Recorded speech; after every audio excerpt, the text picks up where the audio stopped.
Hello, everyone, and welcome to the Talent Gap Fireside Chat, where we talk about causes of and solutions to the talent gap. I'm your host, Pete Strauss, and joining me today is Luis Valenzuela. He is a director of data governance and data loss prevention at Income Payments. Welcome, Luis. Thank you, Pete. I'm glad to be here. Awesome. Well, thanks for being here. Could you give our audience a little background on your career thus far? Sure. So I was born in Colombia, not in the United States. So because of the conditions I was born in, the first 25 years, I like to call it, it was about survival. You know, just work whatever I can to get the bills paid and get my needs met. It wasn't until I came to the United States looking for a job in hospitality or airlines that ended up in tech support, in satellite communications, and that kind of got me started into technology in general.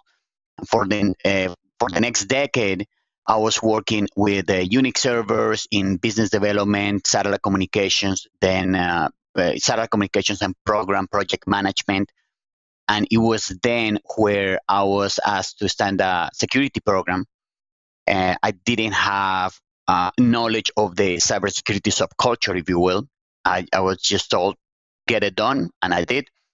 And after that, because of some difficulties with dealing with the federal space, the military, government, contractual issues, I moved towards banking, and I started working as a project manager. But with that experience that I had in security at that point, I started to move more towards cybersecurity specifically, got some training, and that brought me to where I am today in Income Payments, where I'm fully into a cybersecurity team, and I've been doing cybersecurity for about a decade at this point. Very cool. Well, so you've obviously accumulated a bunch of different experiences over your career thus far. Have you been in charge of hiring for your organizations that you've worked for? Yes, I have. I've had different experiences hiring for larger or smaller teams, and it's been part of what I have done. Okay, awesome. So, we talk a lot about the talent gap on the show, obviously. I like to kind of define it if we can get experiences of folks in various corners of the industry. So in your experience, is the security talent gap real? And if so, what does it look like? Yeah, that's a great question, because I have heard arguments from, I was going to say both sides, but there are more than two sides.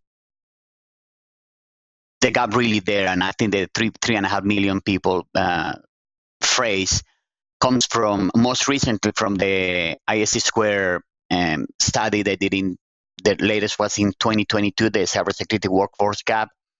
Mm-hmm. And in that, they mentioned that there are about 4 million cybersecurity practitioners, and we have about 3.5 shortage at this point, 500,000 in United States alone. And I've heard people saying, well, yes, but a lot of that is HR repeating postings to maintain quotas or whatever. I do believe there's a gap. It is not at all levels. My impression is that at the entry level, there's more people available than the demand is in the market. I think the shortage tends to be more in the middle management areas. And in as much as there is a gap, there are openings, you would say, well, why is that if you hear about thousands and millions of people trying to break into the cybersecurity? The fact that we call it break-in makes it sound like it's so difficult. Why is it so difficult to get in when we have all of these openings? And I believe this is in some way anecdotal, but from what I read and I compare and what I experienced, is that although we have those openings and we need the people, a lot of the people who are trying to break in may not be qualified to meet some of those roles. And I often use the example of the person who, after I posted an opening, his action to follow and to show his interest was to comment in my LinkedIn post, interested. That's it. He didn't contact me. He didn't apply. my assumption is that he was expecting me to reach out to him and kind of do the work. What that tells me is that a person in my team working with that kind of attitude would not go far, because in cybersecurity, we need to act, we need to analyze, we need to bring solutions. And if someone is not willing to take that first step in applying, in creating the relation, in starting the conversation, probably he's not going to be successful. So I think a lot of people, of the ones who are trying to break in, maybe are doing it because they see a field with good pay. Maybe it's very exciting because of the Hollywood, the hoodie guy with the computer and the coding is very, it kind of sounds very, very sexy and everything. But maybe they don't have some of those vital skills for the industry. Again, the analytical thinking, the breaking down problems, the trying new ways. So yes, I would say there's some gap there, not necessarily met by those openings. And there's a lot. If you read that report from IC Square, there's a lot of interesting information that you can gather to kind of solve the gap, if you will. Yeah, and it's interesting too. I'd be interested to see one for this year and see how it reflects my experiences in the market. I've seen, we're recording this here at the end of June, and it seems like to me the market has, as far as security hiring goes, has all but fallen off a cliff relative to even a year ago. So be interested to see some actual data on that. But anecdotally, I've talked to a bunch of my recruiter friends that are recruiting in security, and they've all noticed kind of a slowdown. So I think even for the experienced hires, it seems like there's companies trying to do more with less right now. Absolutely. I think they're getting a little bit burnt out when they don't have the budget to hire a new staff, or there's a hiring freeze or whatever it may be, and so they're doing more with less. I guess if you could imagine that scenario, what would you kind of think to do in that scenario to make sure that you're holding on to the people that you do have? So from the standpoint of a hiring manager, I believe there's a process that you can follow. It's like a chain, and one thing leads to the other. If you are lucky enough to be able to start the chain, you can make sure some of those ideals get done, and one thing fits into the other. So I usually call it all starts with hiring well, hiring the right person for the position. And so meaning hiring attitude over skills, focusing more on the soft skills, the ability to learn and apply concepts, those things that may not be too technical, but in my experience, and I've heard of many others, it is easier to teach the technical skills to somebody who has the right attitude than to change the attitude of someone who has complete technical skills. So if you get to hire the right person, and from the beginning you lay out, I like laying out to the people that I hire, acknowledging that I don't expect them to stay with me 5 or 10 years. Let's sort of have an agreement for 2 years, because that's what people, if you're lucky, you get 2 years out of a person, right? So the way I present it is, in 2 years, I'm going to do the best I can to grow you as a person and as a professional, and help you be ready for the next step. If that next step is in my organization, in my team, or within the security team in another group, fantastic. Or even in the organization, maybe IT, whatever, great. But if that next step is in another company because we could match your new salary expectations or the opportunities or whatever, that's fine. My commitment is to grow you whether you stay with me or you go. And so with that understanding, now we have more specific things that we can work towards. And if the person ends up leaving, I already have a plan to meet that problem. But what I have noticed is that, and this is coming for more than 5-10 years, is that with that attitude and that conversation and the plan that comes behind, people tend to stay with you longer. And even though they might have opportunities to go out, they value, and I think that's verified by the study from IC Square last year, that employees, especially under 40 and 30 years old, value more the mentoring, the relationship, the soft skills, if you will. So it's a way of retention without necessarily having to have it as an element. So if you hire well, then you need to retain well.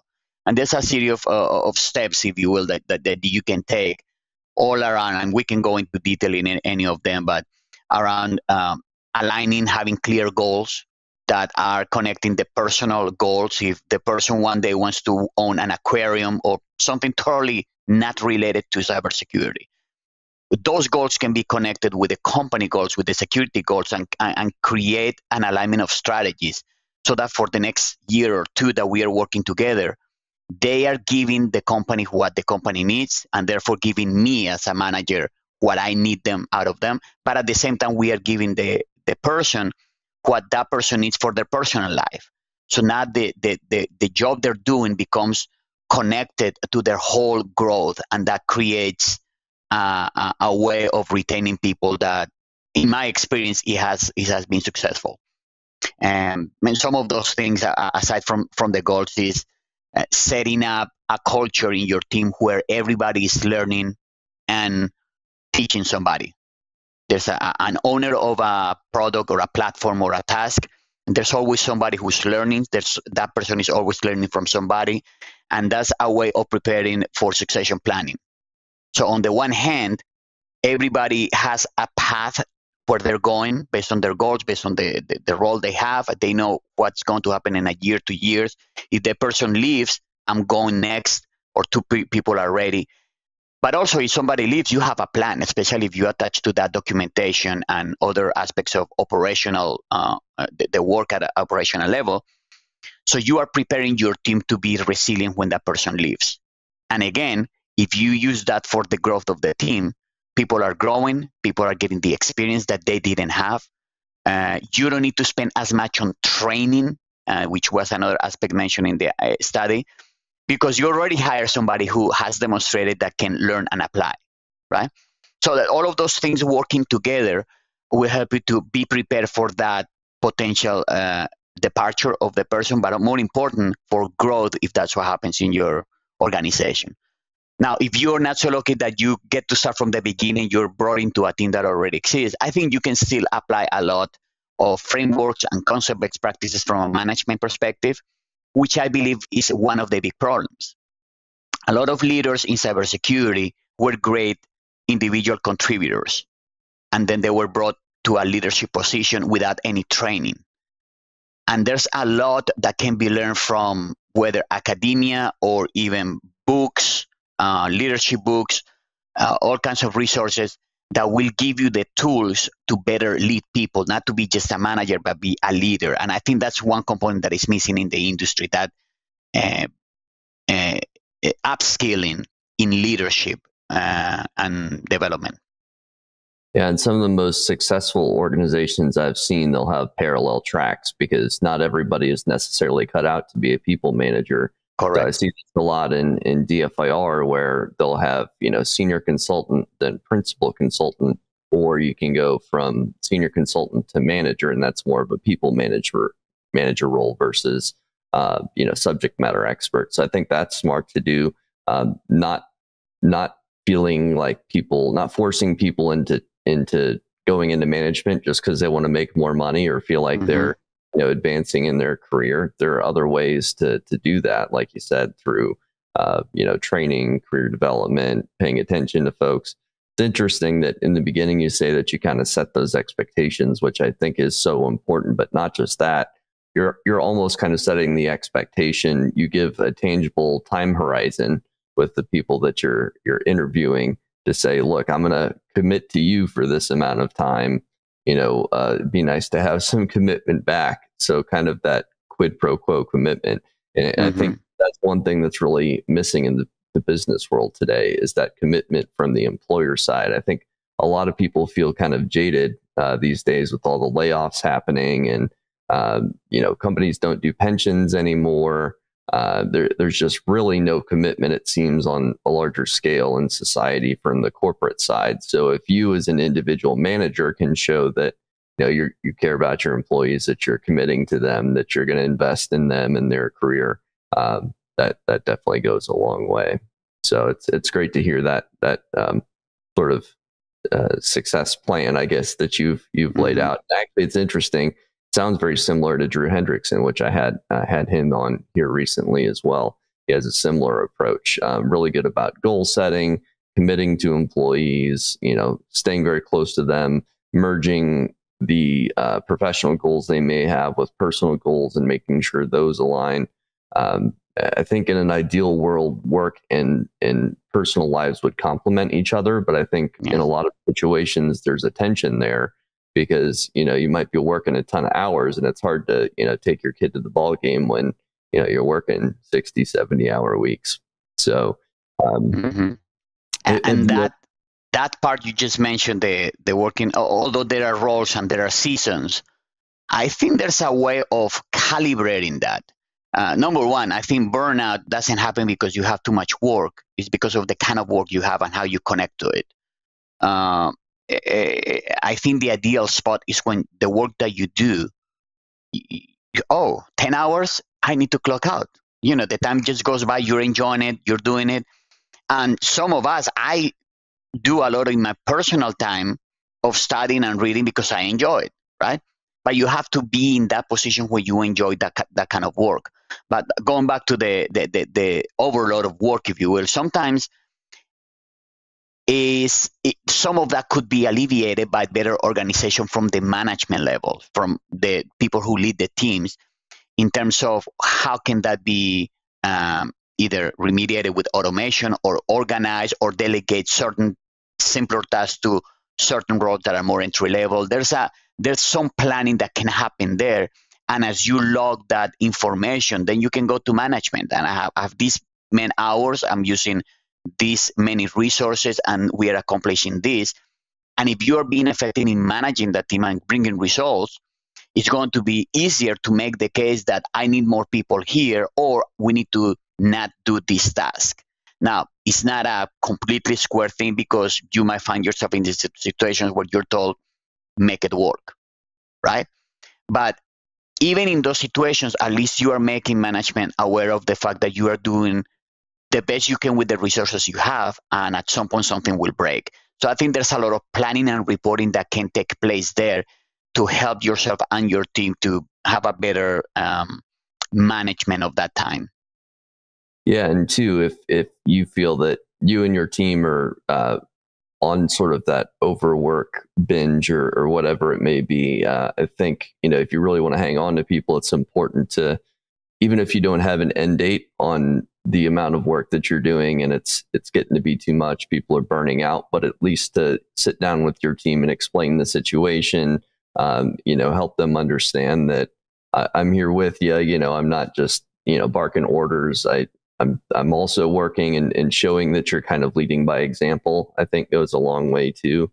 Do you have any, I guess, best practices for team building and like culture building, staying close to your team, making sure that you have a healthy culture within your team?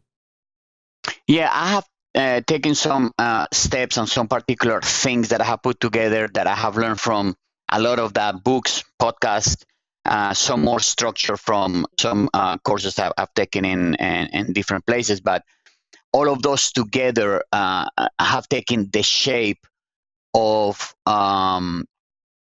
being very intentional in laying out the plan with the team and having the team to contribute to what we call in our organization the rules of engagement. So I created kind of a layout of the things that we wanted there, and then we started meeting with them and running them by them and getting their opinion. And what it is sort of a manifesto. It's a page where we have different content where we say, okay, this is what we expect from the moment you join this team, things that you need to take care of. You need to, from simple things like mark your calendar and block the times that you're having lunch or you're taking your kids to school or that you're just not on the clock, right? Like simple things like that. What I'm communicating there is I value your time and your priority. And although the company is buying from you 40 hours a week, we recognize as a person you have a life. And I don't want to schedule a call when you have, to pick up your kids from daycare or whatever, right? So by making it a requirement, almost we all agree has to be done, which is when you join the organization, you block those times in the calendar. Now we know we're not going to take that personal time. So those little things help, and we have different things about the goals, how we set up goals, and they connect with the year review at the end of the year, and how those affect pay. We have a one-on-one every week where I try to be their time, what they want to talk about, what they need. It's not a status report time unless they want to talk about something status report related. We can do it, but most of those rules are what I have come to see as silly things for specifically older generation, but for the younger generation, 20s, 30s, mid 30s, they value that kind of thing. And that is, okay, we're going to make decisions like this. We're going to stick together as a team in this way. We are going to be open. We are going to give feedback. I'm going to receive feedback. So all of those things kind of tell us or where we stand. And that clarification, that clarity of expectations, I think helps and goes a long way, because everybody's on the same page, from complex things like calendars, or I prefer you send me an email versus sending me a text message, to more complex things as to who is going to on what platform and who's going to be the learner and where we want the procedures to be documented, things like that. And reviewing that over and over, I think that helps to create that culture of expectation. And something important, I think, is that can happen at the smaller team level. It doesn't have to come from HR, from the top. Some organizations have great frameworks and systems for that. Some organizations don't. Some organizations have horrible cultures in general, like to the public, they're known as being slave drivers and, bad company. But I think even in those, you can create your team environment and make it productive.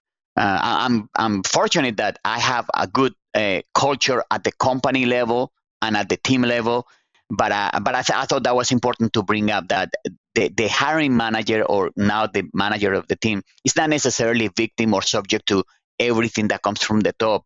You as a person can connect with your team and create that environment in much of a it is done. It is doable, and I think it creates a lot of the impact that we want in reducing attrition, keeping people, developing people, that kind of thing. Very cool. Yeah, I mean, it sounds like you've gotten it down to science. I picked up on a couple of things there that I think are super important. It sounds like you're documenting everything, which I think helps to kind of set expectations too. If you have something formal, whether it be, a spreadsheet or a pledge that they sign when they first sign up, and actually hold people to that with expectations. That seems like that's really effective. Time blocking, which I've always been a huge advocate of. I think not enough people are as organized as they could be. And I think that's oftentimes what causes a lot of burnout, is inefficiencies in doing things. I was able to, early on in my career, thanks to a really good mentor I had, she showed me how to set up a file structure properly and get everything organized. And to this day, I use that same sort of methodology for my company's file structure. Keep everything in the right place, and it's 2 clicks away, and I know where it is, and I don't have to go hunting for things. Yes. Now, that you mentioned might sound very basic, trivial, and important for some people. That's exactly that point. It's part of my initial training, if you will, with pretty much any new hire in any position for quite a while at this point, where I walk them through, again, if it's something they're doing already, great. But for some people, it's something new, like breakdown. And the way I said is, you don't have to do this. This is how I do it, and I recommend you do something similar. Having a structure for your emails, a structure for your bookmarks, and a structure for your files, those 3 areas, where whenever you get something, you can put it in a place where you can find it later in a structure that is logical enough that anytime, anywhere, you can figure, oh, this was about X thing, I can find it here. And a lot of people, when I talk to them about that, some have something in the email organized, but it's the kind of thing that's what leaders are supposed to do, even those simple things. And later on, the excuse of, oh, I didn't have it. I didn't know where to find it or didn't have the notes. At least now we have a basis where we discuss this. Now we can create a remediation plan based on something that wasn't observed. So you're right.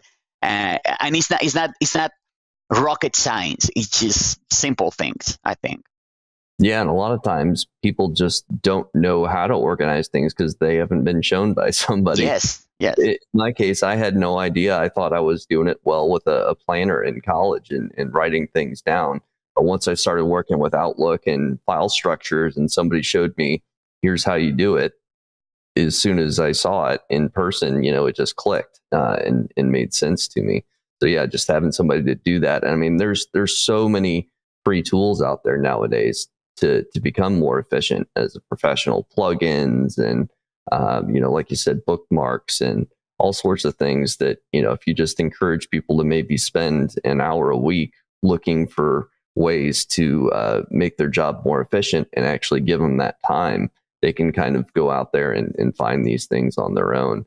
I think sometimes it's easy to get bogged down in the day-to-day of your work, and you're running around, you're so stressed and you're so busy that sometimes it's tough to take a step back and just say, hang on for a second, let me think about this problem.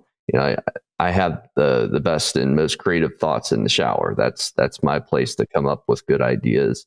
So, are there any particular, I guess, best practices that you've discovered over the years to kind of inspire that sort of, creativity or thinking outside the box with your team?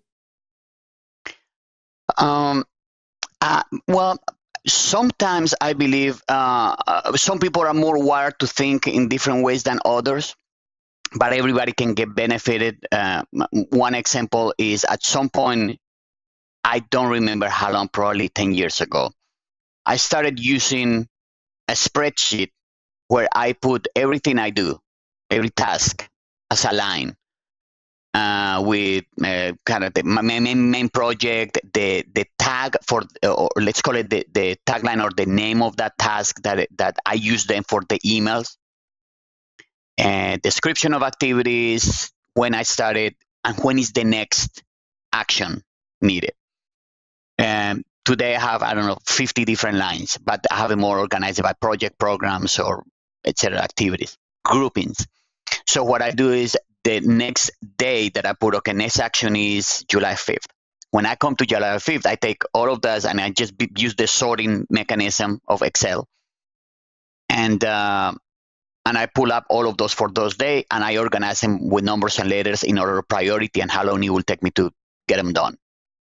And throughout the day with the other things I do, I'm just going that list. There are some things that start in the third position and get pushed down. Sometimes I get more done. But the point is that I use that spreadsheet daily to organize and prioritize my activities. And that's what, every time I have to make a decision with the team, I like sharing with them why I make the decision. Either they give me the input and I make the decision, or we make it together. But even when they didn't have to do with it, I like telling them why we're making this decision, because I think that's part of the training, because one day they will be making the same decision and they need to know why. And the spreadsheet is the kind of thing that I have shared with people. Some people say, wow, that's great, show me how to. And we spend 1 hour and I show them how to do it. Some people have used it because I give them a template and they start using it. Some people say, oh, that's great, but they never use it. The point is that some things work for some people and for others, they don't, right? And that has been useful for me and for a few others. But when we find for frameworks, automation, not thinking of the APIs, but how you make things that you do every day in a faster way, I think posing the challenge, posing the question, and letting people try things out helps that creativity. That, hey, why don't we try X? It might be a not so good idea at that point, but you can try it. If in the range of risk, you're not going to lose anything significant, try it. And just by letting people try things, sometimes people come back with great things. I have known people who are at a very entry level who really surprised me with great work. So I think you just need to pose the challenge, give them the opportunity, always always have the assumption that anybody can solve a problem. Not everybody will solve our problems, but anybody could potentially solve our problem. They just need to know what the problem is and be given the opportunity to fix it. And even if they don't, maybe they provide with one single block that helps with this other block, and we all together build up a good answer to the problem. Yeah, I imagine there's probably a lot more bad ideas than good ideas. I think I've heard some statistic about that. Yeah. And some hiring managers might get disillusioned out there. Say they've hired a couple entry-level folks and they just kept getting floods of bad ideas. But you have to know that it's a numbers game. And eventually, if you get through enough bad ideas, you're going to get one that really could be a game changer for you. So, keeping an open mind, I think, is important there. So you've talked about, I guess, some of the successes that you've had here in hiring and training people. What about some of the challenges? Are there any particular challenges that you've encountered over the years in, hiring, mentoring, training people? I think one of the biggest challenges that I can think of is how do you measure objectively and accurately the soft skills or emotional intelligence or that side of an applicant? Because the technical part, you can look at certifications or degrees and run a test, ask a few questions, got it. But how good a person is to handle a problem, how a person handles when somebody is challenging their opinion, or how somebody reacts when a coworker is being mean, or how somebody breaks down a problem and how they come to the solution. Those things are difficult to measure in an interview process. And I remember a few years back, we hired somebody who in the interview, it went great, right answers, all good, came into the organization. In this particular case, it was a resource, an offshore resource, so I didn't have the time to have a face-to-face conversation, and I didn't know how they were handling some parts of their hiring. But suddenly, a few weeks into it, I started hearing complaints from his peers that he was just a bully. He was being mean and responding bad and not being, I say not being nice as kind of high school relationships, but this person wasn't really not being nice. I saw the emails. And that to me was a big kind of questioning point, like, where did I fail? Because I evidently failed. He was not a gracious person, a team player. He was what Mike, I forget, Mike Johnson, he's the CISO for Rivian, he calls the brilliant jerk. That person that has the technical knowledge, but he's just a jerk. And that has stuck with me, although we were able to have conversations and somehow alleviate the situation, and he stayed with the company. That had stuck with me, like, how do I make sure I don't get not just a bad hire, that he wasn't as experienced or as knowledge. I mean, somebody who can really be toxic. Because I believe if you don't take care of toxic people, they will destroy the team. But dealing with toxic people is not as easy. And how do you avoid getting there? So to me, that's one of the biggest challenges. The way I have tried to remediate that and avoid being in that situation again is asking in the conversation, in the interview, or even before, asking for things that are outside of what would be considered the scope of the conversations to see the reactions. Just to give you an example, on a little bit ago, I started asking to the HR, the recruiters, to ask the applicants when they were coming to the first interview with me, to tell them that if they wanted, it was not required, but if they wanted, they could prepare a presentation with a PowerPoint presentation, and in 2 minutes give me the introduction or give me kind of the layout, who they are, the sales pitch. Now, I say it's not required because if what I'm hiring is a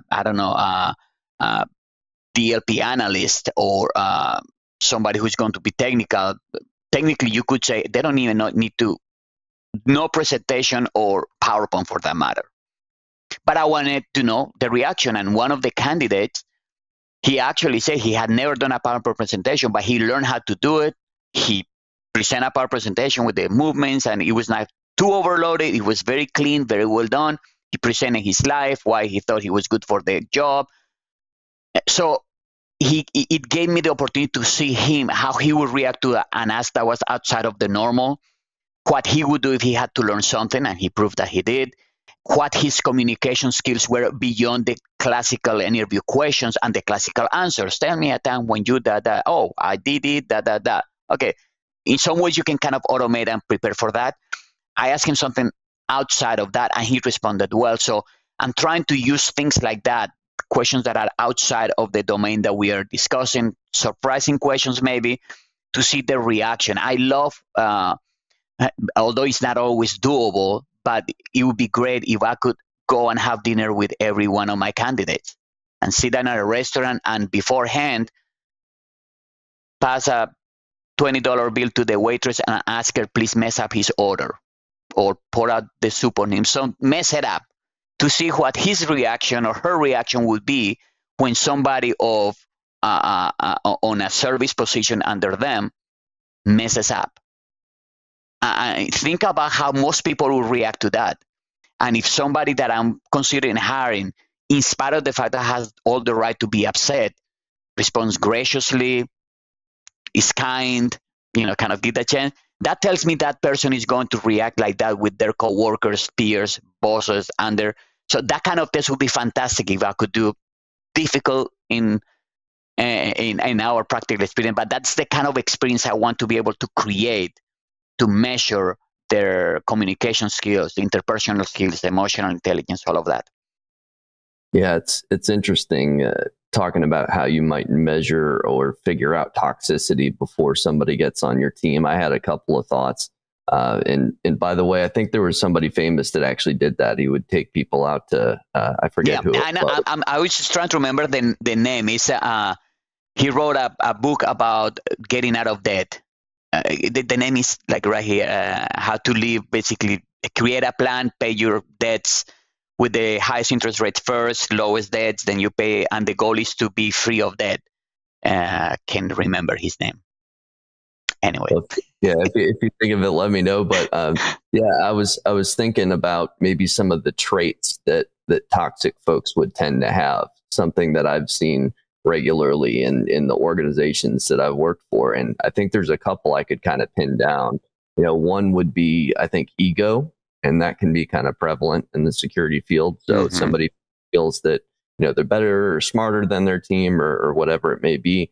And then a second one would be somebody with a sense of entitlement, somebody who's did something, the level of narcissism, that sort of thing.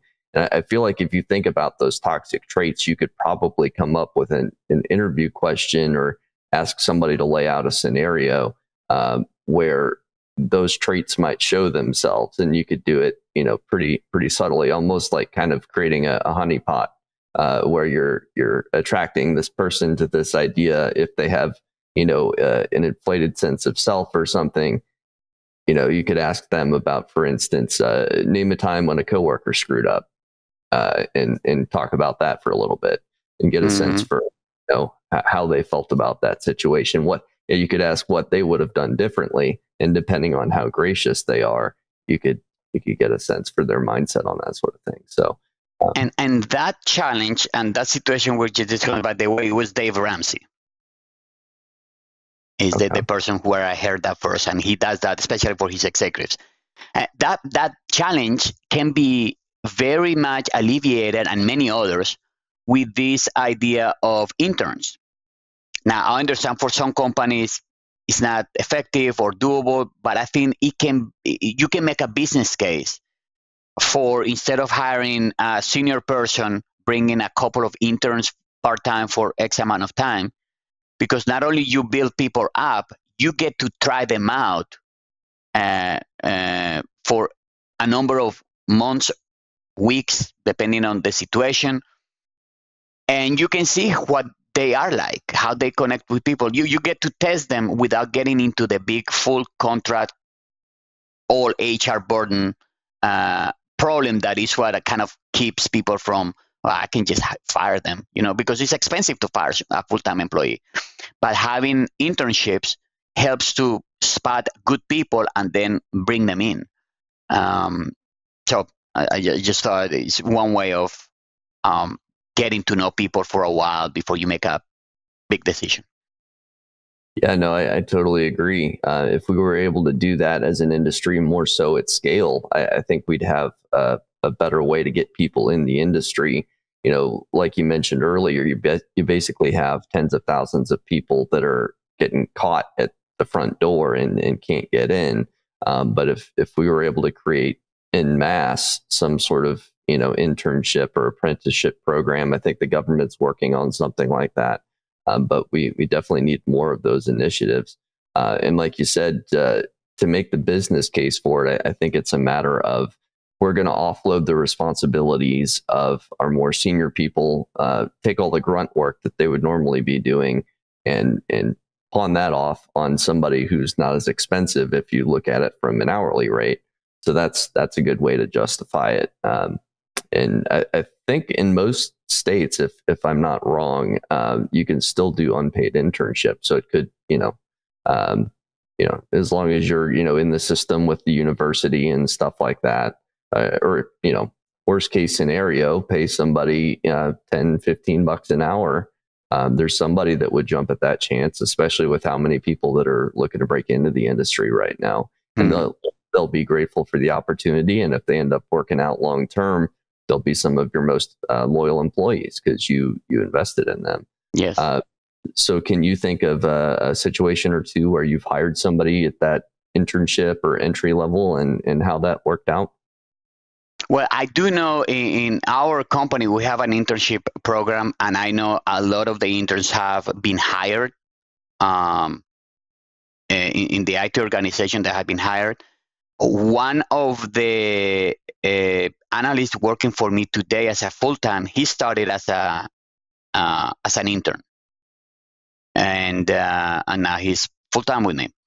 I have an intern right now that, although she's still an intern, I would probably hire her if I had the chance, because she's great.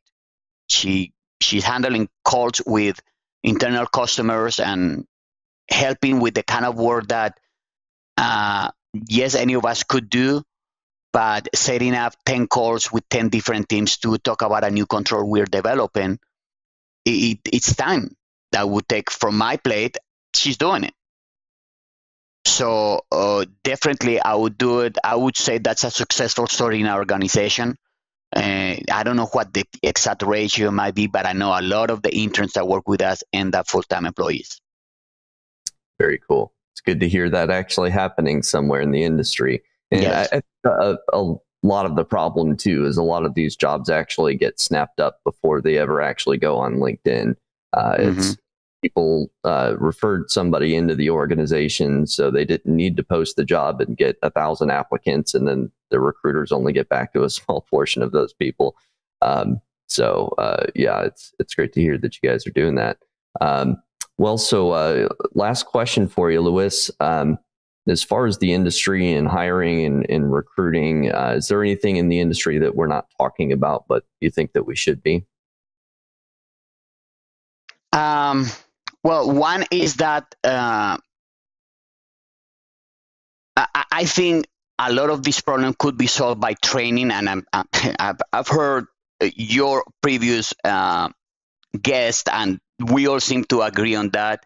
If we train, we bring less experienced people and we train them, we can then move up the entire set. So instead of hiring a new experienced big salary director, you can promote the manager, and you can promote this one, you can promote this one, and now you open 2 new analyst positions. Bring them in, but having the process and the system to have that flow, that would be the solution. But for that to be successful, you need managers that are prepared to be leaders, that are not I don't mean ready, but that are giving the right training and opportunities to learn all of those techniques and have the exposure to make that kind of decision. So I think to summarize those two, besides bringing people at lower levels and promoting, is investing in leadership development. And by that, I don't mean companies should put money towards preparing their leaders, although that would be a very fair case. I think it's more on us, the practitioners, to put of our own effort to be prepared for that next stage. If I'm an analyst or I'm a senior level and I do want to go into people leadership, the information is out there. This is 2023. You don't have to spend thousands of dollars. The information that's out there, as long as you apply it, use it, and demonstrate that you are growing in that area, you will be a better leader that therefore will allow the whole system to work in that flow. And I thought it was interesting in that report in ISC Square that they showed that some of the things that are being less considered, they call them the increasing trends, 4 of the 5 are in problem solving and soft skills, basically. And 4 of the 5 skills that are decreasing as requirements are certifications and degrees. So I think that shows that what companies are going after is not the paper, is the actual proof that you can do something. So I think if we can tackle as an industry and as individual practitioners, we focus on our growth, not just in the technical stuff, but in the relation, management, leadership, emotional intelligence as one package, growth, I think we can make a big dent in the gap. Yeah, and get people to enjoy working with each other more and sharing ideas and stuff like that. Emotional intelligence, absolutely super important. Well, this has been a great conversation, Luis. Appreciate you being on. If people want to find you online, reach out to you, what's the best way to do that? LinkedIn is the best way to find me. Luis Valenzuela. There are not that many of us. Well, thanks, Luis. Thanks for being on, and thanks, everybody. All right. Thank you, Peter. Appreciate it.